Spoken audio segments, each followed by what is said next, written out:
Bienvenue sur No Bet No Gain, la page qui transforme chaque pari en opportunité. Ici, on croit en une règle simple, le risque est une option. Le gain, une conséquence. Rejoins la communauté, like et abonne-toi dès maintenant et ne manque plus aucune victoire. Aujourd'hui, on va analyser le match Basel versus Copenhague. On parlera du style de jeu des deux équipes, des clés tactiques, et surtout des pistes de paris intéressantes. Copenhague, solide défensivement, bon sur coup de pied arrêté.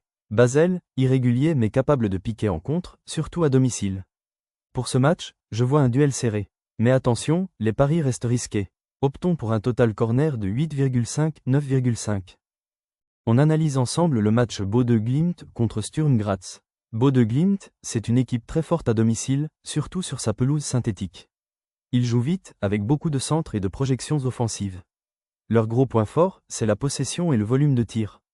Mais attention, leurs latéraux montent haut, et ça laisse parfois des espaces dans leur dos. Sturm Graz, c'est l'inverse, une équipe plus disciplinée, très solide défensivement, qui aime profiter des transitions rapides. Ils sont aussi très dangereux sur coup de pied arrêté, avec beaucoup de gabarits dans la surface. Leur faiblesse, c'est quand ils subissent trop et qu'ils se retrouvent acculés dans leur surface. Je m'attends à un duel tactique assez serré, avec Bodø légèrement favori à domicile, mais Sturm capable de surprendre sur transition ou coup de pied arrêté. Optons pour Bodø gagne une mi-temps. On attaque un gros choc européen, Fenerbahçe contre Benfica. Fenerbahçe, c'est une équipe très forte à domicile, poussée par un public incroyable. Leur style, c'est de l'intensité, du pressing et beaucoup d'attaques rapides sur les ailes.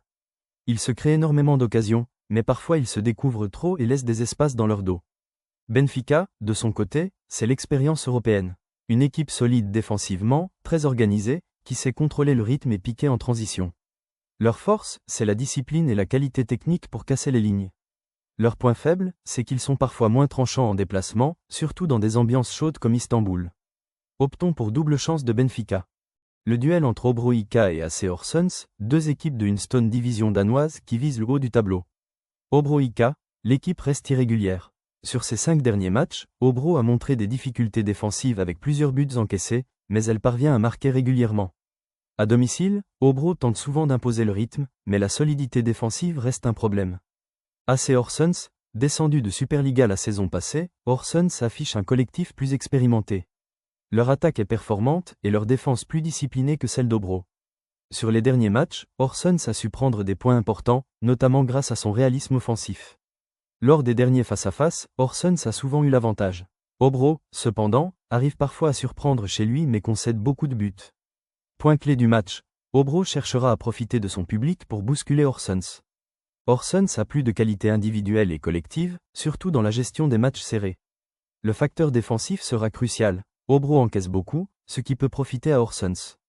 Match ouvert, avec des occasions des deux côtés. Optons pour AC Horsens gagne une mi-temps. Voilà pour mon analyse et mes pronostics sur ces matchs avec une cote globale de 4. Maintenant, c'est à toi de jouer. Dis-moi en commentaire ton avis et ton propre prono, j'aime toujours comparer avec la communauté. Si la vidéo t'a plu, pense à mettre un like, à t'abonner à la chaîne et à activer la cloche des notifications pour ne rien rater des prochains pronostics. N'oublie pas, les paris sportifs comportent des risques. Joue toujours de façon responsable et ne mise que ce que tu peux te permettre de perdre. Ici, c'était No Bet No Gain, le risque est une option. Le gain, une conséquence. On se retrouve très vite pour une nouvelle analyse, et d'ici là. Bon match et bon prono à tous.